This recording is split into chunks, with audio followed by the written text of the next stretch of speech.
Parashat Be'alotecha, Shalom.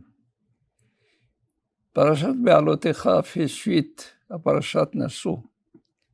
Là, on a inauguré le Mishkan et pendant 12 jours, chaque chef de tribu a offert des offrandes, des sacrifices pour le jour concerné.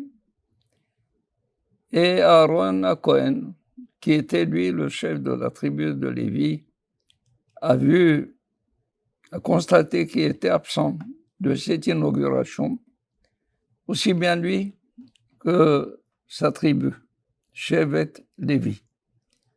Et alors, il a conçu une certaine dépression. Il a été déprimé. Vient Kadosh Baruch Hu lui dit, Aaron, ne sois pas du tout découragé. Ce qui te revient est beaucoup plus grand et beaucoup plus important que celui de tous les chefs de tribu que tu viens de voir.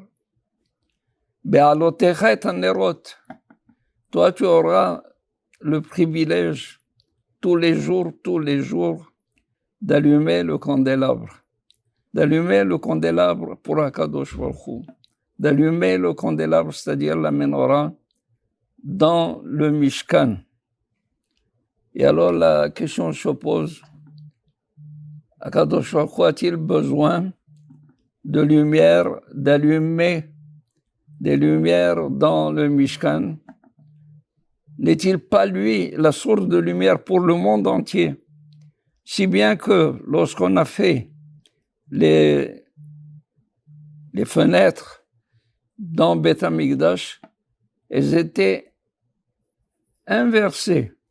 Généralement, quand on veut recueillir la lumière qui vient du dehors, on fait de telle sorte que le faisceau lumineux passe par une ouverture plus étroite et à l'intérieur, ça va en s'évasant pour que le rayon lumineux éclaire davantage. Mais dans le Beth Amikdash, c'était à l'envers. On devait faire l'ouverture étroite du côté de l'intérieur de Beth Amikdash et l'ouverture, ça va s'évaser vers l'extérieur. Ça veut dire que la lumière du Beth Amikdash, c'est elle qui illumine le monde entier. Donc, l'ole orani tzarich.